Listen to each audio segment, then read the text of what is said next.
Bismillahirrahmanirrahim. Assalamualaikum warahmatullahi wabarakatuh. Alhamdulillah rabbil alamin wassalatu wassalamu ala Rasulillah wa ala alihi wa sahbihi wa man tabi'ahum bi ihsan ila yaumil qiyamah. Qala Allah ta'ala fil Qur'anil Karim, ya ayyuhallazina amanu taqullaha haqqa tuqatih wa la tamutunna illa wa antum muslimun. Yarfa'ullahu allazina amanu minkum wallazina utul ilma darajat. Kembali kita bersyukur kepada Allah Subhanahu wa taala, kita masih dipertemukan kembali, diberikan kesehatan, usia panjang sehingga kita bisa bertatap muka dalam mengkaji ilmu-ilmu Islam sebagai bekal kita di hadapan Allah Subhanahu wa taala. Salawat dan salam semoga senantiasa tercurah kepada Nabi kita Muhammad sallallahu alaihi wasallam beserta keluarga-keluarga beliau dan para sahabat-sahabat beliau radhiyallahu anhum ajma'in. Mudah-mudahan kita juga yang hadir di sini termasuk bagian daripada pengikut-pengikut Rasulullah sallallahu alaihi wasallam sampai hari kiamat kelak. Dengan guru yang dimuliakan oleh Allah Subhanahu wa taala, seperti biasanya kita mungkin akan sampai di bab sholat, ya, masalah ibadah. Cuma karena kita masih seputaran tahara mulai dari kemarin masalah pembagian air, kemudian masalah cara buat janabah, mandi janabah, cara bunga besar, kemudian itu saya mungkin nanti ke depan kalau kita masuk bab tayammum, cuman untuk mendekati bab tentang masalah sholat. Sebelum kita masuk di sholat, ada pembahasan yang sangat penting. Pembahasan ini bukan saya menceritakan satu hal yang tidak bagus, tapi memang dalam Quran itu menceritakan hal demikian terkait dengan masalah haid dan nifas. Kalau kita baca Quran itu banyak menceritakan tentang hal demikian, tentang haid dan nifas, sehingga dengan ilmu ini kita bisa mengajarkan kepada terutama anak yang perempuan atau di kalangan kemanakan atau cucu, karena supaya mereka bisa memahami tentang tahara. Saya mengangkat pembahasan ini karena saya melihat pengalaman saya dari berbagai jalan-jalan sejak beberapa tahun yang lalu, ya. Itu memang sebagian kaum ibu itu kasihan dia tidak memahami dalam kondisi haid dan nifas. Bahkan sampai menyentuh Quran, sampai anak-anaknya pun dia tidak memberitahukan tentang hal-hal yang berkaitan dengan masalah ini. Saya sangat sedih, dan bagaimana dia bisa beribadah kepada Allah Subhanahu wa taala sementara cara bertahara saja dia tidak mengetahui. Dan saya pernah menjelaskan materi ini, cuman dianggap bahwa sesuatu yang sensitif. Saya sampaikan bahwa agama kita tidak pernah tersembunyi. Ada seorang sahabat itu pernah ditanya sama seorang Yahudi ketika Nabi Muhammad SAW itu wafat. Dia menyampaikan begini bahwa apakah Nabi kalian pernah mengajarkan tata cara buang hajat? Kemudian sahabat ini mengatakan, ya, Nabi kita tidak pernah menyembunyikan ilmu. Semua diajarkan. Sebelum beliau wafat, semua diajarkan. Bahkan sampai sebelum pun beliau ajarkan. Itulah tentang istimewa ajaran Islam. Kalau persoalan nikah diatur dalam ajaran Islam. Persoalan pembagian warisan diatur dalam ajaran Islam. Pembagian masalah jenazah diatur dalam masalah Islam.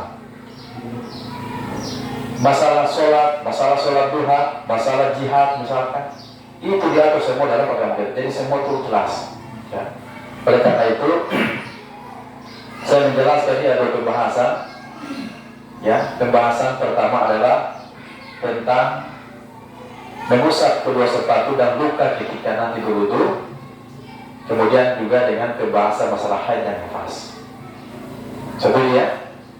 Setuju? Oke, sama. Tentang masalah mengusap sepatu dengan luka, ini juga sangat penting. Ada kejadian itu, ada orang yang terbiasa jaga sholatnya, kemudian dia kecelakaan, lalu karena dia tidak mengetahui ada luka, dia siramkan air di luka sampai ada juga jadi koma. Padahal itu ada tata caranya dalam Islam. Kita pembahasan pertama yaitu adalah ada 3 pelajaran.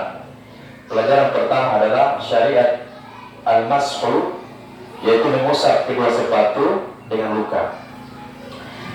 Teman-teman guru beliau Allah Subhanahu wa taala mengusap sepatu atau yang semisalnya kaos kaki itu juga diatur dalam ajaran agama kita. Bayangkan, sampai lihat tata cara mengusap sepatu pun diajari oleh Nabi sallallahu alaihi wasallam. Ditetapkan di dalam syariat, di dalam Quran dan Sunnah. Adapun dalam Quran itu kalau kita baca firman Allah wa arjulikum, ya, itu dikasrakan huruf lam itu mengikuti dari ayat dalam tulisan wa amsahu bi ru'usikum. Wa amsahu itu mengusap kepala kalian itu dinisbahkan bisa dipakai untuk mengusap sepatu. Ya, mengusap sepatu. Ini merupakan dalil bolehnya mengusap ketika kita berwudu. Adapun sunnah itu Nabi mengatakan begini, idza tawadda'a ahadukum fala bisa khuffai falyamsa 'alaihima wa la yusalli.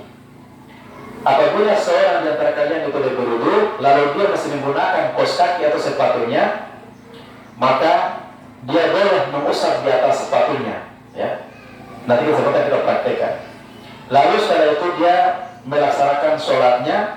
Kata Nabi, la yakhlu'uhuma insya'a illa minal janabah. Lalu dia tidak boleh melepaskan sepatu atau kaos kakinya ketika dia menggunakan wudu, terkecuali dia dalam kondisi janabah. Ya, janabah misalkan tadi kemarin kita sudah jelas masalah al-janabah ghusl itu. Kecuali dalam kondisi itu dia boleh bisa melepaskan sepatunya. Dan cara mengusap sepatu ini tidak memiliki batasan waktu, ya. Tidak memiliki batasan waktu, mau kapan saja. Hanya ada memang beberapa syarat yang diajarkan oleh Nabi Sallallahu Alaihi Wasallam dan disepakati oleh ulama-ulama kita. Ada yang mengusap luka atau perban, ya, maka itu diatur juga di dalam hadis Nabi Sallallahu Alaihi Wasallam. Ya. Ada kisah itu diceritakan bahwa ada seorang sahabat yang kepalanya dia bocor atau terbelah. Lalu ada orang di zaman itu pula menyiram air di kepalanya. Setelah itu air masuk di lukanya, meninggal orang itu. Sampai berita ini sampai kepada Nabi Sallallahu Alaihi Wasallam. Diceritakan, ya Rasulullah, satu orang itu dia terbelah kepalanya, luka. Lalu ada orang tidak memahami, mudahnya sholatnya dia pakai itu air wudu disiram di kepalanya, air masuk di lukanya, meninggal orang itu. Lalu Nabi mengatakan, innama kana yakfihi ayyadatamma yuta wa asiba ala jurhihi khirqatan. Kata Nabi, sebetulnya itu caranya hanya cukup bagi dia hanya bertayamum, lalu dia membalut dia punya luka di atas kepalanya itu, kemudian dengan sebuah benda atau kain, kalau itu orang sih mungkin pakai perban atau apa, ya perban, ya. Lalu kata Nabi, setelah itu dia hanya mengusap di bagian kepalanya yang luka, lalu setelah itu dia membersihkan seluruh anggota tubuh yang lain. Bayangkan, setingkat ini saja Nabi diajarkan untuk umatnya. Jadi tidak ada, Islam ini syariatnya itu sulit, lengkap semua, ya. Setingkat mengusap luka dan sepatu pun diajarkan. Nah, kemudian pelajaran yang kedua itu adalah syarat-syarat mengusap. Syarat-syarat mengusap yang pertama adalah seseorang itu menggunakan sepatunya dalam kondisinya suci atau kaos kaki, ya. Ini kisah dari ada seorang sahabat yang bernama Al-Mughirah bin Syu'bah.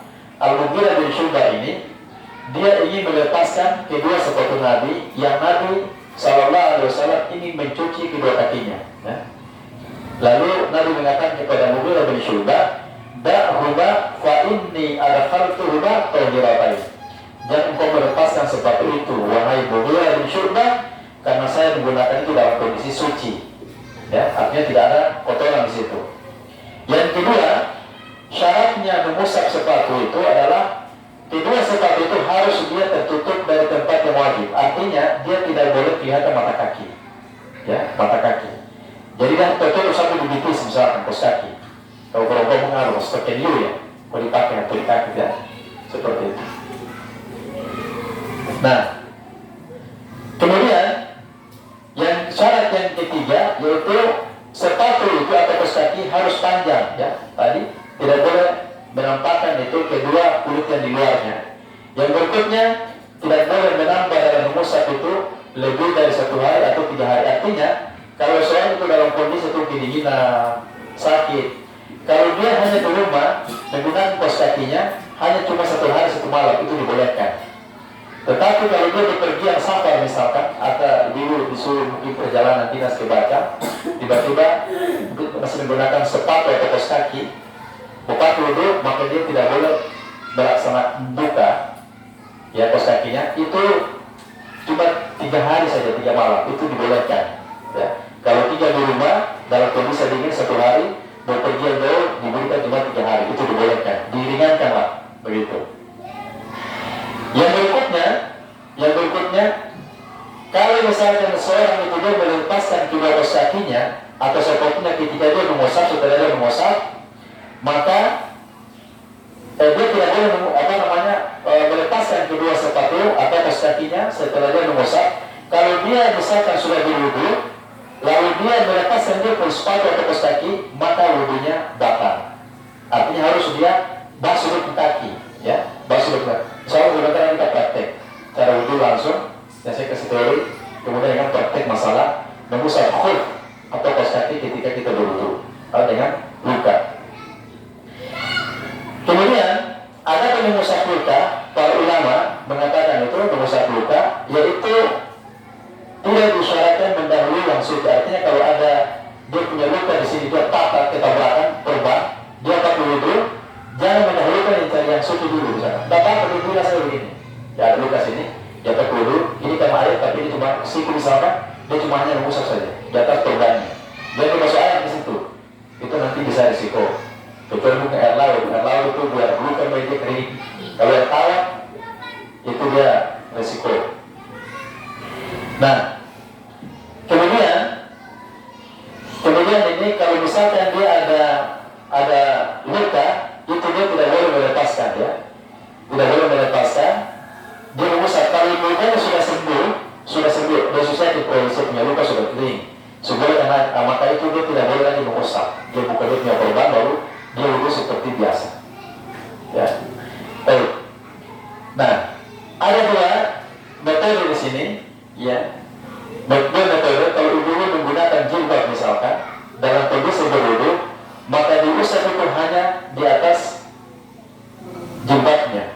Karena misalkan dalam kondisi darurat atau dalam kondisi bepergian, ibu kalau misalkan berwudhu, ada orang apa berwudhu umum, dan ibu melepaskan jilbab baru pakai begini, orang ibu punya rambut tidak boleh. Udah. Jadi caranya itu adalah air tadi kita hanya di jilbab itu pada begini sampai sini diusap. Dan syaratnya itu kan mengusap kepala bukan rambut, ya kan? Kita sudah bahas kemarin.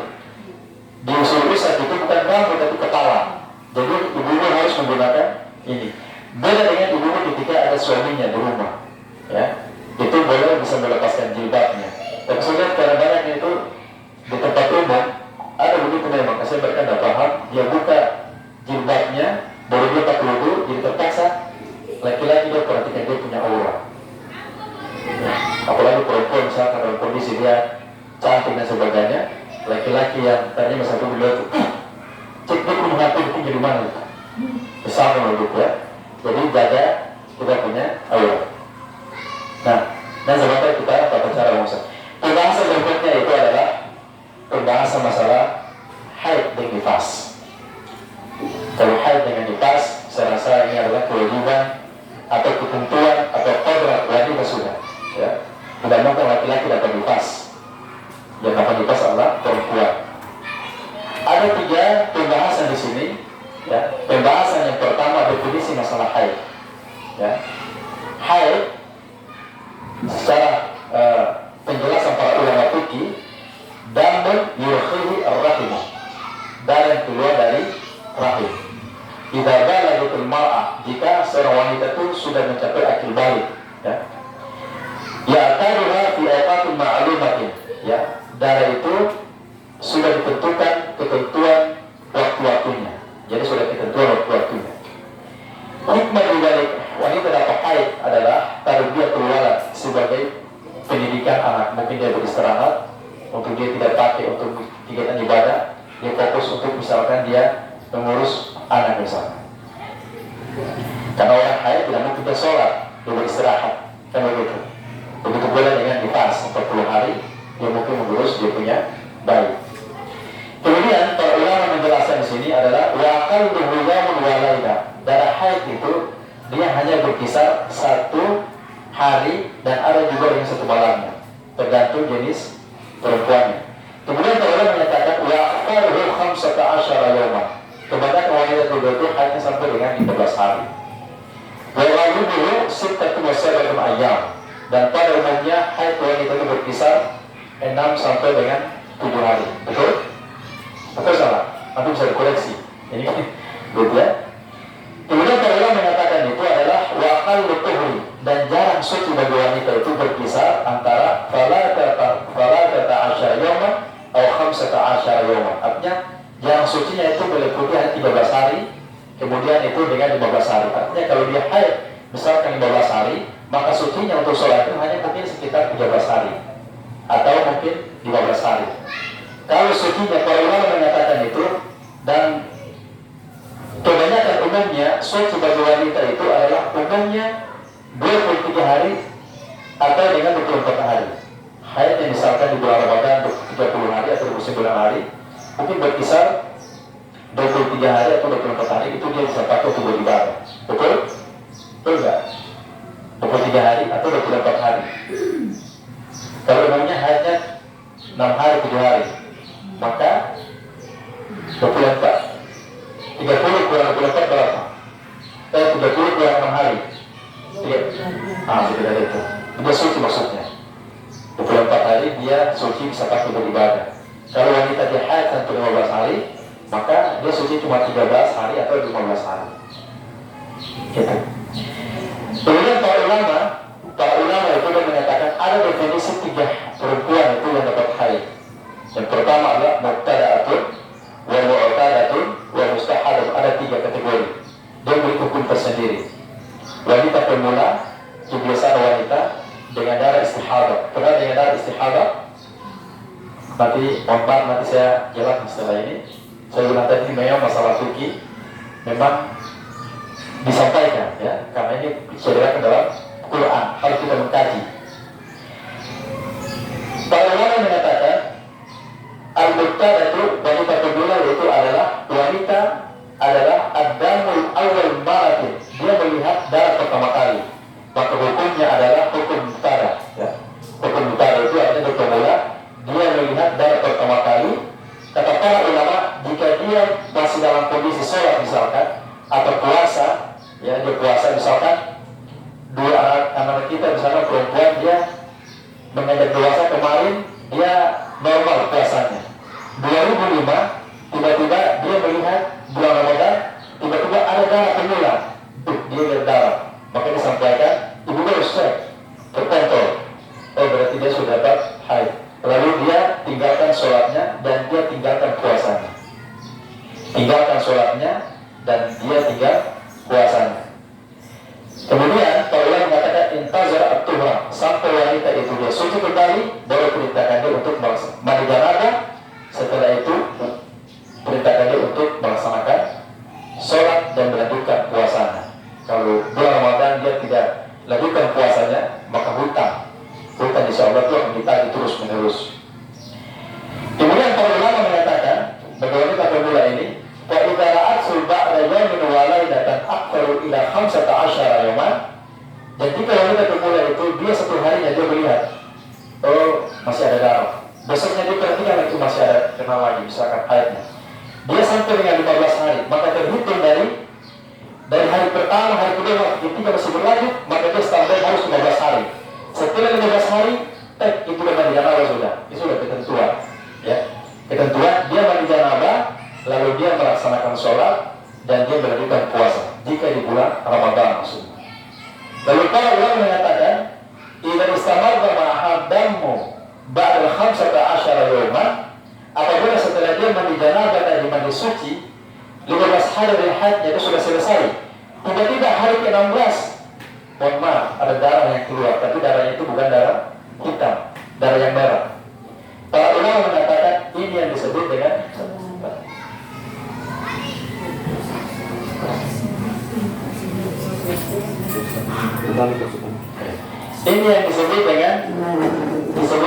darah mustahadah, ya, darah mustahadah. Ya, setelah mencapai 15 hari maka disebut wanita pemula ini disebut dengan darah mustahadah. Saya mau sampaikan bahwa ibu-ibu, ini katanya pelajaran kita, pelajaran tentang masalah fikih. Saya mau tanya, kalau kita 15 hari dia sudah suci, misalkan dia sudah suci, setelah 16 hari dia ada dapat darah, itu darah istihadah, itu sholat, puasa atau gimana?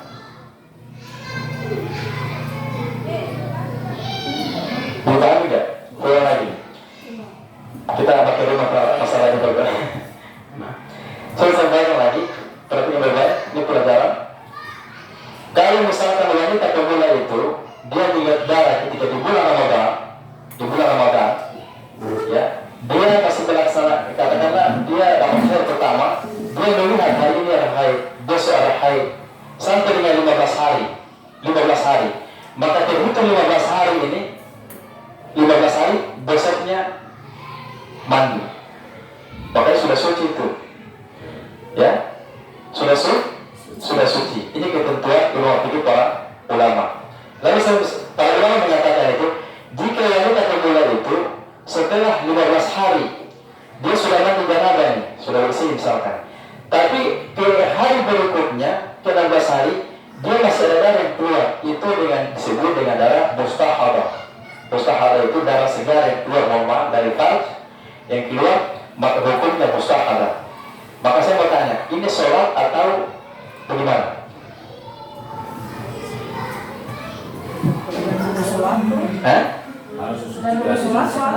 Tapi ada darah, ada disebut darah mustahadah, ada yang keluar dari segar. Sholat atau ada? Nanti kita lanjutkan, saya belum bisa menjawab. Saya bisa menjawab. Dengar dulu, ini untuk pertama. Kemudian itu para ulama mengatakan wa in taqatta adamu khilal 15 yawman, apabila telah terputus dalam suatu sebab, misalkan dia stres, misalnya kebiasaan dia sampai dengan 15, dia memperhatikan itu 1 harinya, 2 harinya, dan menjelang 15 hari itu dia sudah terputus, maka dia wajib mandi dan dia melaksanakan sholat. Jika wanita itu dia meyakini bahwa setelah suci dan dia menunda atau menunggu jika masih ada darah yang keluar, ini sebelum 15 hari. Dipahami ya? Nanti disebut setelah itu. Itu darah mubtada atau wanita yang pemula. Jadi kalau kita ngomong perempuan ini kan masalah haid dan dia berarti kan tak bisa lahir. Betul tak? Diikut darah atau mengkonvert seperti ini, kan begitu. Kemudian itu disebut yang ketiga adalah amba al-mu'tada. Yang kedua adalah wanita kebiasaan. Wanita sudah mengetahui mungkin bulan sekian hari apa, tanggal berapa itu sudah di kalender, ya. Kalau dia istiqomah dengan sholatnya misalkan, ya. Para ulama mengatakan man kanat laha ayyamun ma'lumatun tahiduha min syari hukmuha. Apabila wanita kebiasaan itu di hari-harinya sudah ditentukan haidnya dari setiap bulan, maka itu disebut dengan mu'tada, wanita yang sudah mengalami kebiasaan. Kata para ulama, tatruku sholatu wa shaum wal watu'ah ayyama adatiyah. Maka wanita tersebut itu dia meninggalkan sholatnya, dia meninggalkan puasanya, mohon maaf, dia meninggalkan jima. Mohon maaf, jima itu paham ya? Jima. Nah, itu di hari kebiasaan dia. Kemudian para ulama mengatakan itu, jika wanita itu dia melihat misalkan darahnya itu bukan darah hitam tapi bentuk kekuning-kuningan, atau darahnya tidak bersih setelah dia kebiasaan dia, misalkan setelah kebiasaan dia, maka wanita itu dia tidak boleh terpengaruh. Artinya setelah dia suci, dia masih melihat ada kuku-kukunya tapi tidak bersih, maka para ulama dia tidak usah disetel sudah darah itu. Sebagaimana Ummu Atiyah ini sahabat Nabi di zaman Nabi itu. Jadi perempuan ketika mereka menghayati mereka kan pernah ditanya. Mereka menanya saya jelaskan sih Bukhari hadis. Mereka menanyakan. Jadi tidak perlu salah malu-malu masalah karena ketentuan kodrat. Jadi satu orang turun itu karena persoalan mereka bertanya kepada Nabi Sallallahu Alaihi Wasallam. Lalu para ulama dia menceritakan dahulu ini Ummu Atiyah mengatakan begitu. Dahulu kami itu tidak pernah mengira setelah kami suci masih ada lagi darah yang kekuning-kuningan dengan darah yang tidak bersih. Nah, lalu para ulama mengatakan itu apabila wanita itu dia melihat di hari kebiasaan dia, di hari biasanya dia bercampur darah kekuning-kuningan, darah tidak bersih, para ulama mengatakan maka itu haidnya. Artinya kalau ibu perhatikan darah kotor warna hitam, yang bau. Tapi dalam hari kebiasaan dia, kok darahnya beda ya? Tapi bulannya sama, tanggalnya sama. Nah, para ulama mengatakan itu maka dia tidak boleh mandi janabah, maka dia tidak boleh melaksanakan sholat dan puasa. Dipahami ya? Dipahami. Kemudian darah mustahadah. Ini tadi ketika kata mustahadah adalah darah yang tidak pernah terputus setelah haidnya. Yang tadi saya bilang itu sudah suci masih ada darah. Lalu para ulama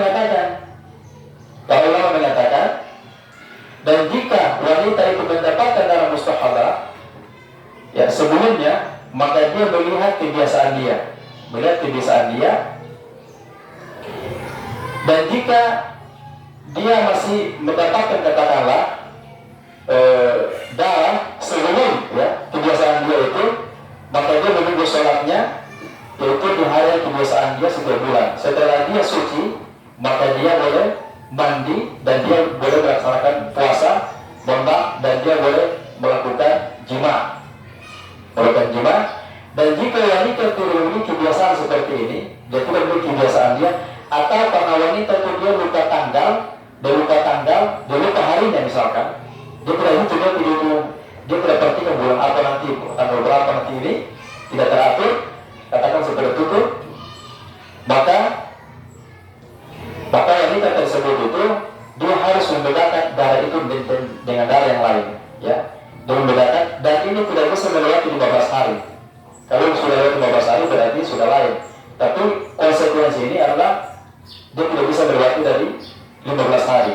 Maka dia perhatikan, terkadang darah itu datang warna hitam, terkadang darah itu datang dengan warna yang merah. Maka dia perhatikan itu ditunggu hari-hari darah itu warna hitam sebelum 15 hari. Maka setelah dia sudah 15 hari, maka dia boleh mandi janabah dan dia melaksanakan sholat setelah dia suci. Lalu ada juga yang mengatakan, dan jika wanita itu tidak memiliki kebiasaan, maka dia harus jaga. Dia selalu belum datang, karena umumnya wanita itu haid itu berkisar antara 6 sampai dengan 7 hari. Maka dia boleh mandi dan melaksanakan sholat. Saya jelaskan sini bahwa para ulama bersepakat sesuai dengan hadis Nabi dan sebagai hadisnya bahwa darah istihadah setelah 15 hari wanita suci, 16 hari masih ada darah segar keluar, maka dia sudah suci dan dia bisa melaksanakan sholat. Lalu para ulama mengatakan dia hanya menggunakan pembalutnya, lalu dia melaksanakan uang walaupun masih ada darah yang keluar. Dipahami ya? Ini ketentuan fikih loh. Jangan sampaikan bahwa ada dulu salah tanggapi Ustaz itu mengajarkan bahwa masalah kita ada darah disuruh sholat.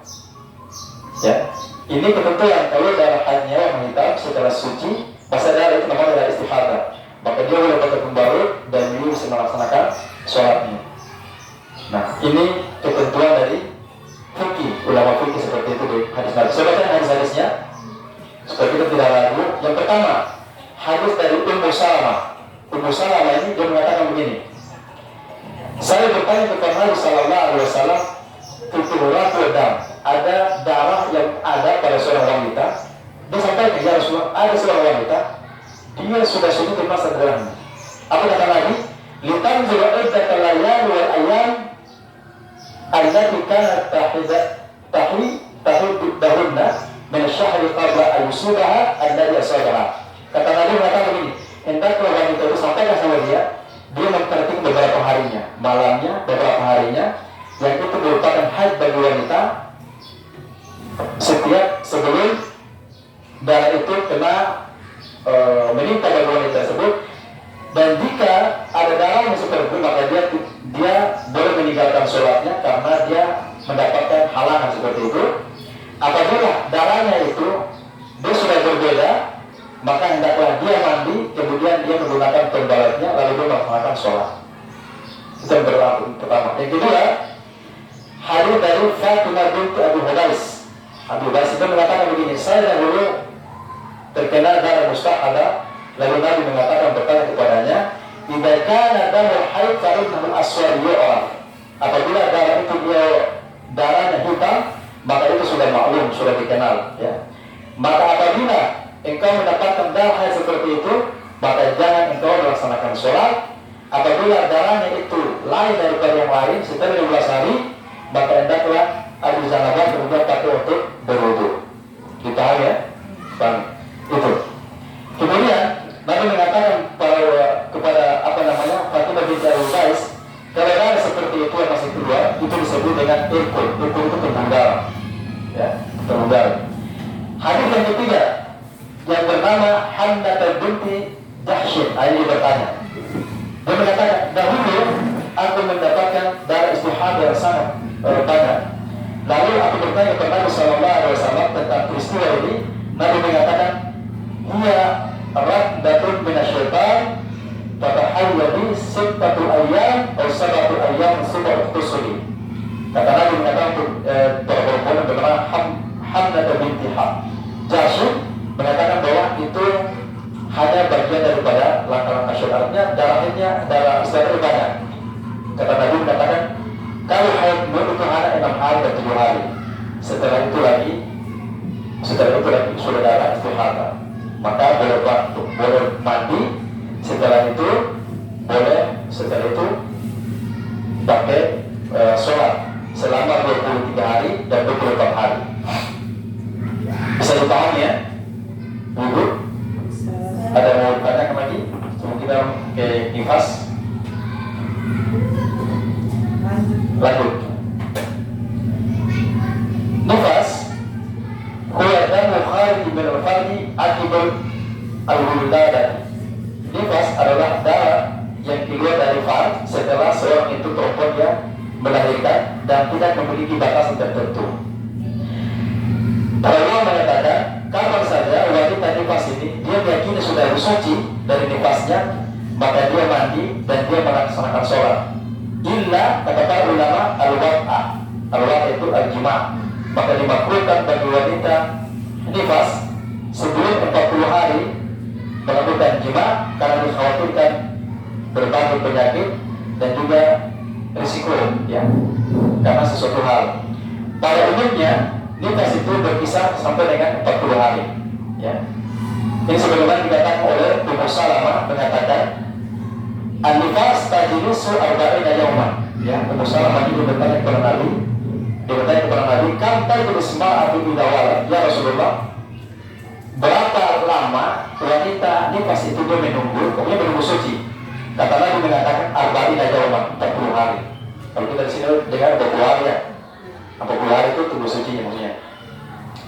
Kata Nabi, illa antara tuhra qabla dzalik, kecuali wanita tidak sudah yakin sebelum 40 hari dia sudah suci. Ada juga wanita yang sebelum 40 hari dia sudah suci dari nifasnya.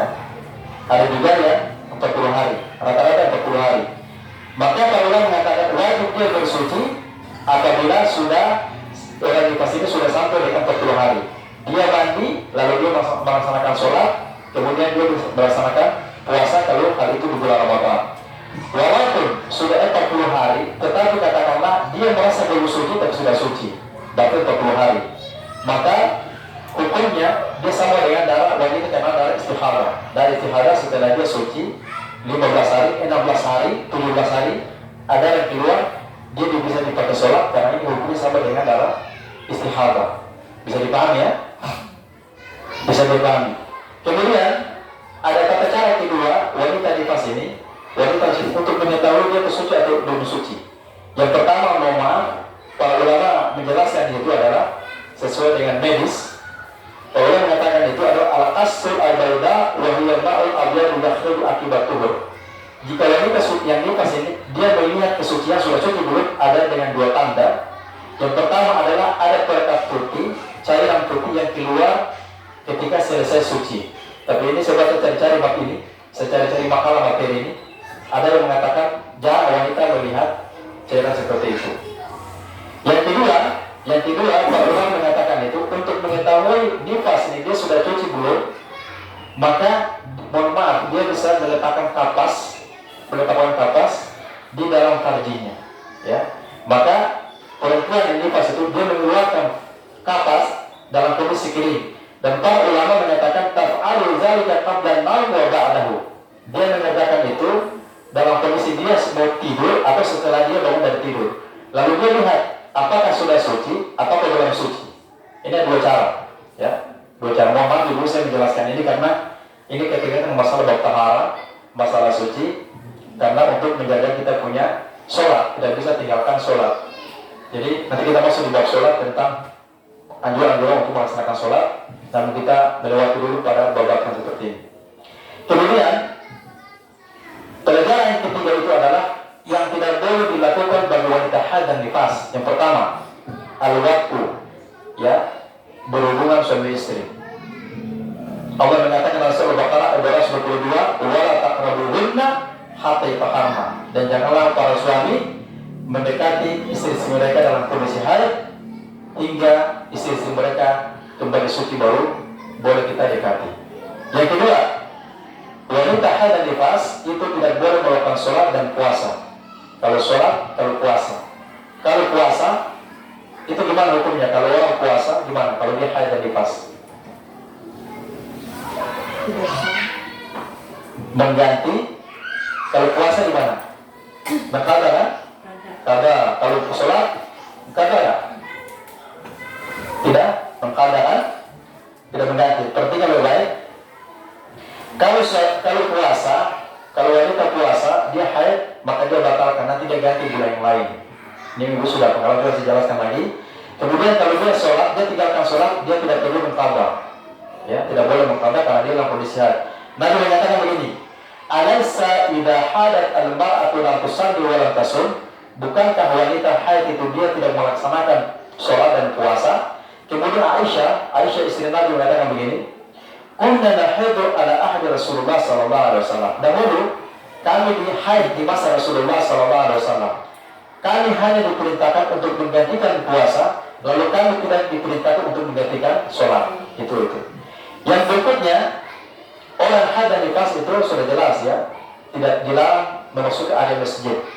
Nabi mengatakan la uhilla al-masjid ala haid wa la junub. Masjid tidak boleh memasuki orang yang haid dan orang junub. Kemudian yang berikutnya, wanita haid dan nifas dilarang membaca Quran. Kata Nabi, la yaqra'ul junub wa la haid syai'an min al-Quran. Wanita haid dan nifas tidak boleh dia menyentuh mushaf atau membaca Quran.